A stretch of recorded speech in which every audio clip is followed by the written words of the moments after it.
So, it's nearly Christmas now. The fall semester is reaching an end.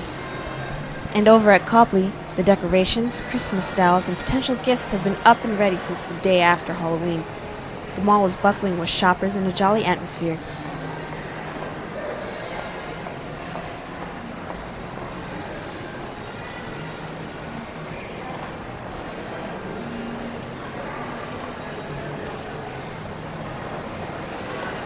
Meanwhile, here I am sitting in the Prudential Mall food court, worrying over one of my final assignments, the last of the 4 projects in my Film Production 1 class, which I had only 1 day left to shoot in time to make the film lab development turnover. Previously, everything was set for this final project. I had posted an ad on Craigslist seeking an actor to play the part of an awkward college student trying to fit in with the crowd while he waits for his mother to pick him up. I offered to pay any suitable actor $40, and to my surprise, within 5 hours, 10 people replied, including one Ricardo Vasquez, seen here. I contacted him through email and phone, talking to him about my project and finding, to my joy, he would be great. Sounds good, Ricky says. I'll be there at 9:30 a.m. So, without an ounce of sleep, I spent all of the previous night planning every single detail down to the minute for the shoot the next day. What to shoot where and when and in what order with what settings on the camera. At the end of it, I was absolutely exhausted but excited and ready. The next morning, without any sleep, I hauled all of my equipment alone to Brugger's Bagels, where I decided to wait instead of our set meeting place in front of the Barnes & Noble in Kenmore Square. I was there since 9:10. 9:30 passed, then 10. His phone went straight to voicemail, and my mind was racing. What's going on? I guess he's running late and he's in the T. Then 10:30 passed. I was frantic. I had gotten permission from the owner and scheduled a shoot time in City Convenience.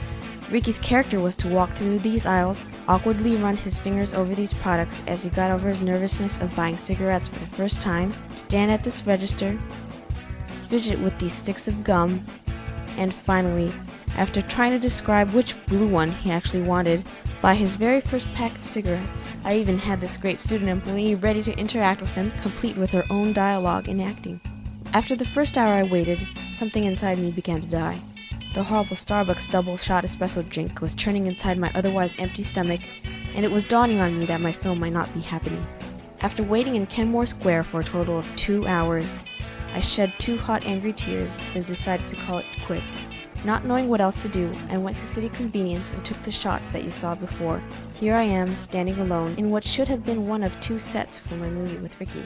On a sudden whim, I decided to document the plight of the BU Undergraduate Business School juniors who are currently undergoing a program called CORE, a rigorous required program that involves group work on the invention, production, and hypothetical sales of a completely original product in addition to 4 classes and many exams. So I lumbered off to the School of Management to see what some of the groups are up to. Interestingly, no one was there except for some older students.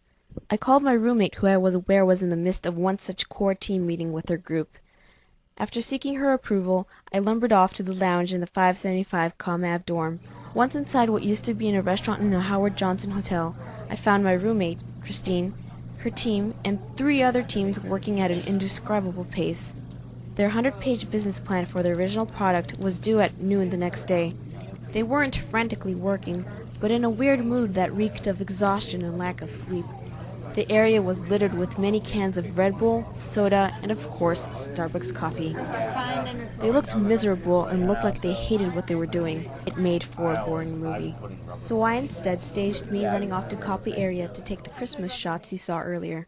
On one shoulder, I had the heaviest tripod in the world, and on the other shoulder, a location lighting kit and a mini disc recorder for sound. In my backpack, I had the surprisingly heavy wind-up Bolex camera and rolls of film from which this movie is made. I was in no mood for Christmas, though the whole town seemed to be as if it were Christmas Eve. The weather was fine, couples were strolling down the streets, and the mall interior was completely made over into holiday shopping spree mode. Filming this movie in lieu of my original idea turned out to be not so bad after all. I met and chatted with quite a few people who stopped to watch me in the Bolex at work, then struck up a conversation on what I was doing. I met one particularly intriguing photography student with whom I talked to for a good 15 minutes, who, without seeing the camera, would have just walked past me like he does with any other stranger on the street. Still, I will never forgive that Ricky Vasquez, who gave me his word then didn't show up and didn't try to contact me later, let alone apologize. I left some angry messages on his phone, but he could care less. His bad work ethic ruined the end of my semester. I realized that this sort of thing must happen often in the film industry. I guess this all happened because, as usual, I procrastinated. But for some time, I have been in the habit of relying on time pressure to start schoolwork. Right now, I'm literally on the brink of the end of the semester. After I turn in this movie, I only have a multiple choice exam in anthropology, and then I am done. And honestly, I can't wait. Maybe seeing the last of Ricky will take me out of my current humbug status. Ugh, but I need to clean my room. We'll see.